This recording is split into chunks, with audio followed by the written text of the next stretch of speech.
Salam sejahtera dan selamat datang di channel kami Missionaries of God's Love, Misionaris Cinta Kasih Allah di Indonesia, di Maumere. Saya Romo David Lemewu.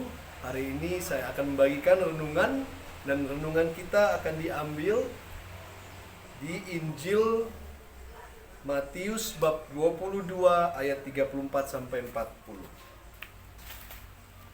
Ketika orang-orang Farisi mendengar bahwa Yesus telah membungkam orang-orang Saduki, berkumpullah mereka.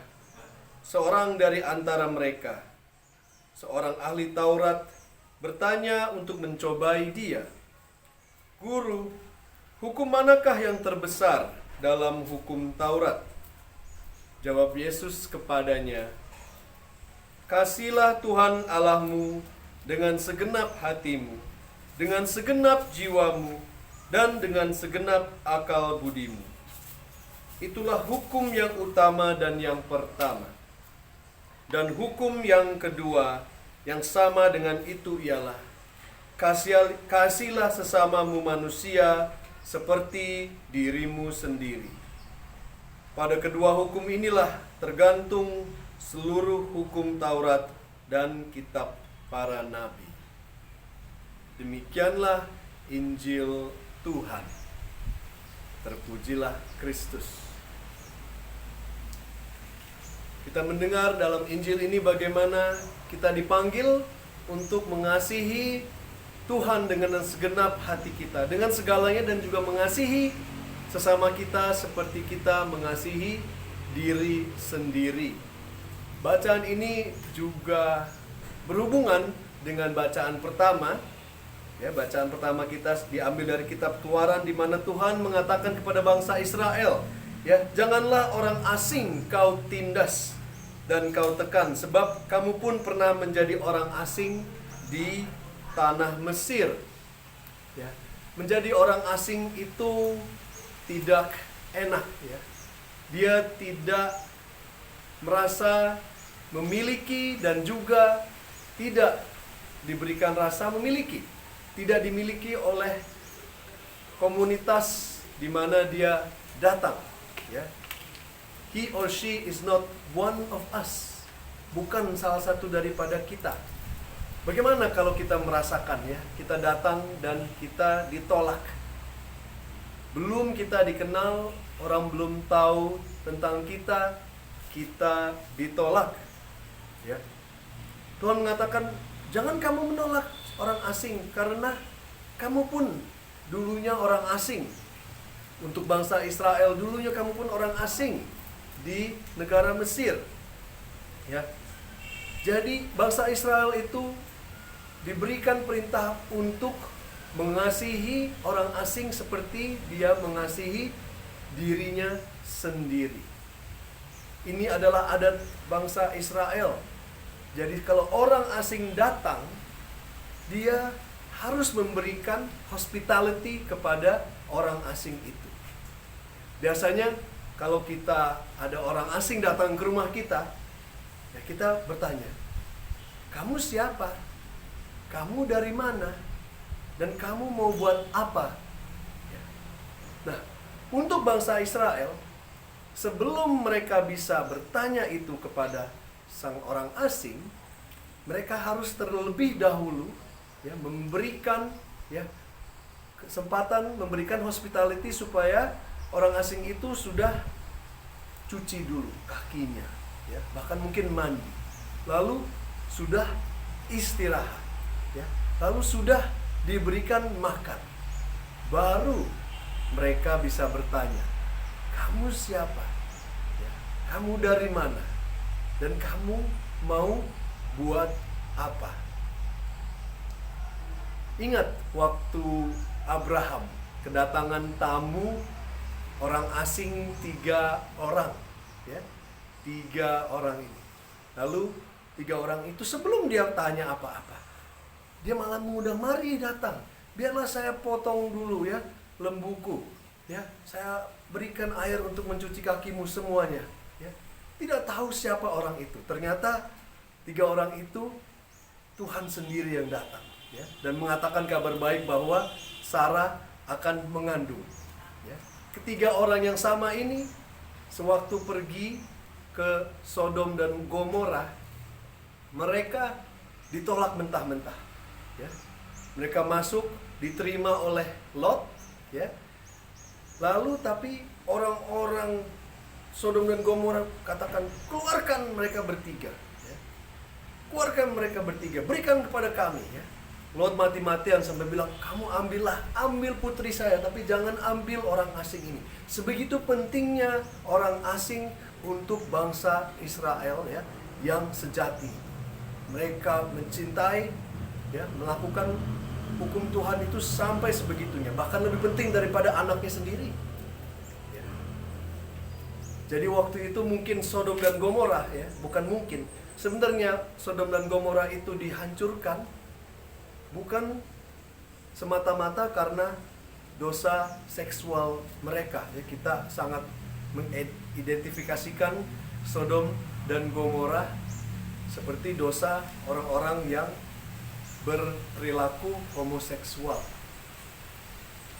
Tapi sebenarnya yang Tuhan benci itu adalah mereka tidak memberikan hospitality, malahan sangat bermusuhan kepada orang asing. Mereka sangat fokus pada diri sendiri, mungkin juga kenikmatan diri sendiri secara seksual. Tapi hospitality-nya itu yang membuat Tuhan marah.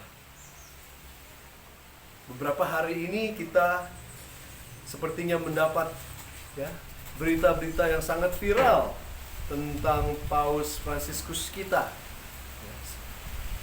Di media di mana-mana dikatakan bahwa Paus Fransiskus sekarang memperbolehkan, ya, pernikahan sesama jenis, ya, civil union, same-sex civil union. Benarkah itu? Ya. Yang saya cari dari jawaban-jawaban beberapa hari ini, bahwa ternyata dia itu waktu berbicara itu berbicara bahasa Spanyol, dan dia dipelintirkan. Ya. Dia mengatakan kata, ya, di dalam bahasa Spanyol itu convivencia civil. Saya tidak bisa membaca Spanyol, tapi itu dipelintirkan dalam bahasa Inggris menjadi civil union law. Civil union law artinya pernikahan sesama jenis, dan sepertinya dia dikatakan bahwa dia menyetujui itu. Tapi apakah benar? Paus Fransiskus mau juga semua umat, ya, merasa diterima, ya, merasa dimiliki dan memiliki di gereja Katolik. Apakah saudara-saudari kita, terutama mereka yang struggle, ya, akan ketertarikan sesama jenis, apakah mereka juga salah satu dari antara kita? Apakah kita, ya, memberikan uluran tangan dan welcome mereka? Ya. Kebanyakan yang saya tahu, kaum LGBT itu merasa ditolak dan merasa tidak di welcome. Tidak ada hospitality untuk mereka di gereja. Makanya Paus Fransiskus mengatakan, ya, kata-katanya saya langsung saja tidak bacakan dalam bahasa Spanyol, tetapi diterjemahkan dalam bahasa Indonesia. Dia mengatakan orang-orang homoseksual punya hak untuk tinggal di tengah-tengah keluarganya. Mereka juga adalah anak-anak Allah. Kita tidak menyingkirkan dari tengah-tengah keluarga siapapun, termasuk mengucilkan dan membunuh masa depan mereka. Yang harus kita lakukan adalah membuat payung hukum sipil hidup bersama. Ya, itu yang disalah terjemahkan. Mereka juga punya hak untuk dilindungi secara hukum. Lalu Paus Fransiskus menambahkan, saya mendukung ini. Bisa tidak? Adakah ruang di gereja kita, di lingkungan kita, untuk memberikan hospitality kepada kaum LGBT? Tapi tidak hanya kaum LGBT saja. Banyak juga orang lain yang merasa tidak dimiliki atau memiliki di gereja kita. Bahkan kalau kita bertanya pada diri sendiri pun, ya, mungkin kita juga merasa sedikit banyak tidak memiliki atau dimiliki. Kadang kalau kita gereja, ya, kita diharapkan langsung untuk bersikap, bertingkah laku sebagai orang yang suci. Dalam bahasa Inggrisnya, ya, kita mengatakan, do we belong, ya, do we behave, ya, do we believe. Sepertinya kita pertama-tama datang harus behave dulu, kelakuan harus sempurna dulu, ya. Lalu kita harus percaya dulu, ya, baru kita bisa memiliki, belong. Tapi sekarang seperti Paus Fransiskus, dia mau kita semua itu belong dulu.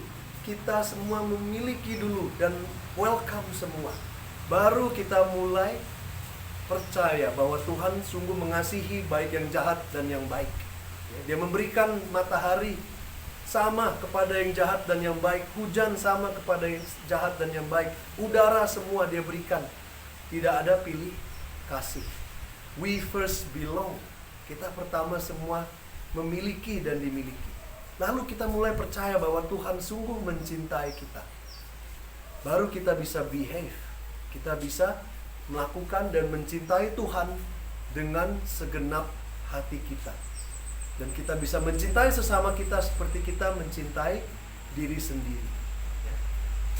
Kalau kita tidak bisa menerima juga diri sendiri, kadang-kadang banyak hal dari diri kita sendiri kita tolak.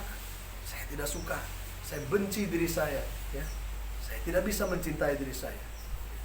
Pertama-tama kita mencintai diri sendiri dulu, kita menerima diri sendiri dulu apa adanya, ya. Dan dengan kasih Tuhan, kita merasakan bahwa kita dicintai tanpa syarat. Ya, Tuhan Yesus mati di kayu salib untuk kita tanpa syarat. Kita menerima, kita diterima oleh Tuhan apa adanya dengan segala kedosaan kita. Kalau kita sudah percaya itu, kita bisa berperilaku seperti orang yang dipanggil Tuhan untuk mencintai sesama kita seperti kita mencintai diri kita sendiri dulu. Karena kita tahu, kita percaya bahwa kita sudah dicintai oleh Tuhan apa adanya. Ada satu lagu yang saya mau share, judulnya Love One Another. Kita dipanggil Tuhan untuk mencintai sesama. Kita mencintai karena Tuhan terlebih dahulu mencintai. Kita tidak lagi dipanggil sebagai seorang budak, tapi kita adalah teman-teman, rekan-rekan Tuhan kita Yesus Kristus yang sudah mencintai kita, rela mati di kayu salib untuk kita semua. Salam sejahtera dan semoga Tuhan Yesus memberkati.